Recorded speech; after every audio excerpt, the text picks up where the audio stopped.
Hi everybody, this is Mr. Martin here, and I just wanted to take a minute to kind of take you through Who's Reading. That's a software that we'll use repeatedly throughout the year for your SSR time. So just wanted to introduce you really quickly to that in the event that we're not able to do this in person. So here we go. At this point, you should have received a username and password from me.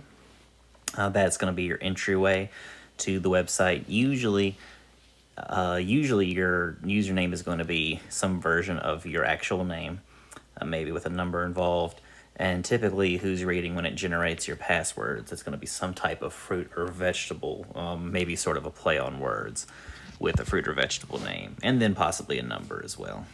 Sometimes they're animals, but you'll have that if we're in person, most likely printed out on a little card.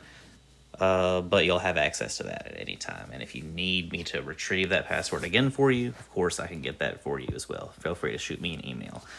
So once you've logged in, you'll see a screen that looks just like this. I'm looking at this screen as in a student view, so this will be very similar, if not exactly like what you'll see on your screen when you log in. It typically looks a little different from me since I'm the teacher, but here we go. So you should see two options here: quizzes passed, or quizzes, and then practice questions.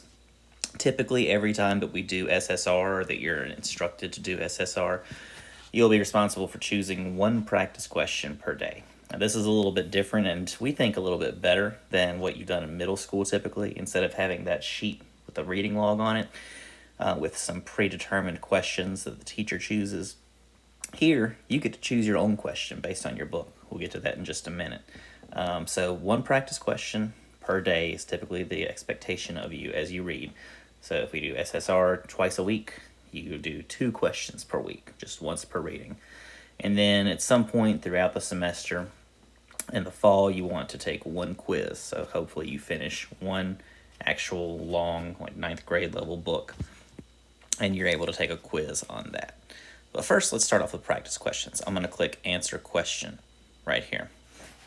So first off, the internet doesn't know what you're reading without you telling it, so we need to type in a book title. I'm going to type in Aragon. That's the first book that popped into my head for some reason. So let's see if it pops up. Sure enough, Christopher Paolini.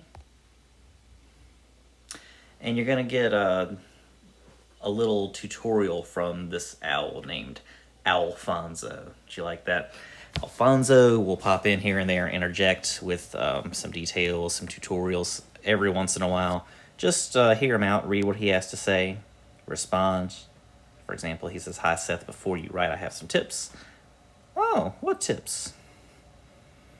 And he'll kind of walk you through exactly what to do here. So make sure that you do take a minute to read whatever it is he has to say and to look at any of the examples that he has. So I'm going to go ahead and click skip for the sake of time here, so you're not watching a 10-minute long video. And here, you get to choose your question. So you can kind of choose a category or a topic. You've got text-to-text connections in the top left corner. That's basically how can you connect this book to other books or to films or anything else that you've seen or read or experienced. So the questions will be something to do with that.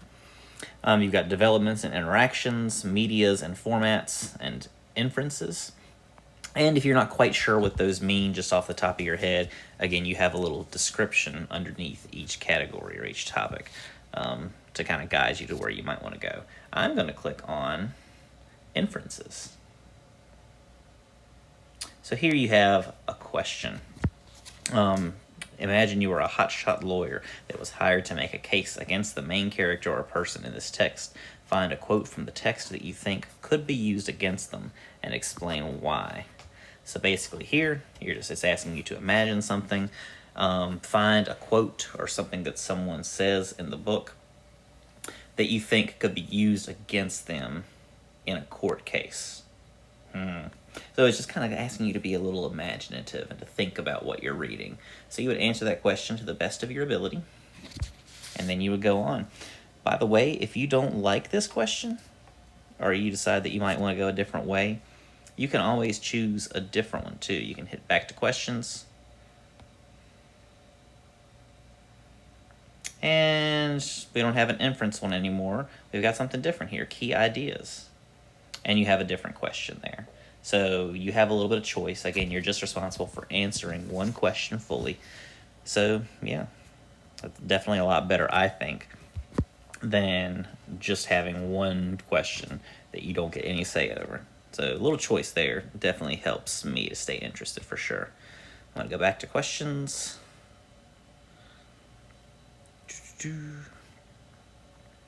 And we're going to go back a couple steps to quizzes just so you can see. Eventually, if you get to the point where you finish a book, you have the choice to take a quiz. So I'm going to take a quiz on Eragon, Christopher Paolini,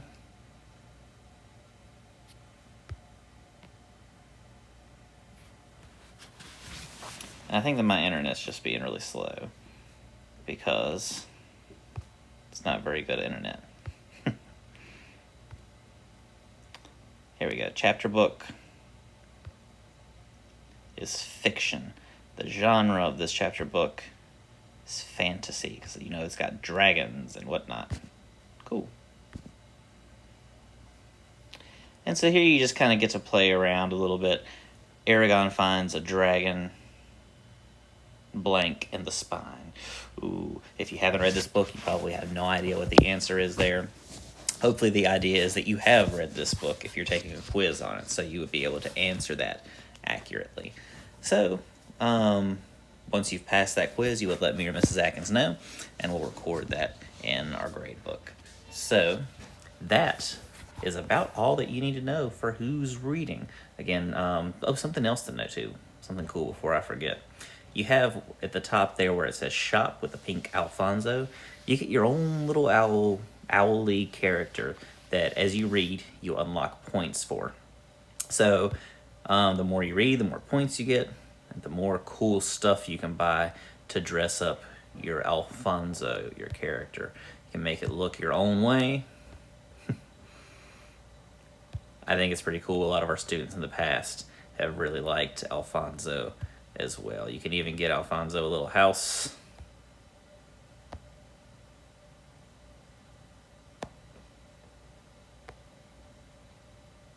And yeah, again, the more you read, the more questions you answer, and you can answer as many questions, do as many quizzes as you would like to do to get points. Yeah, you can have your own little avatar. You can even change his beak. Or her beak. Cool. So let me know again if you have any questions. Feel free to give me or Mrs. Atkins an email. Most likely, you're going to get the quick response from me since I am your English teacher. Hope you're having a great afternoon, evening, whatever it is when you're watching this video. And take care. Stay well.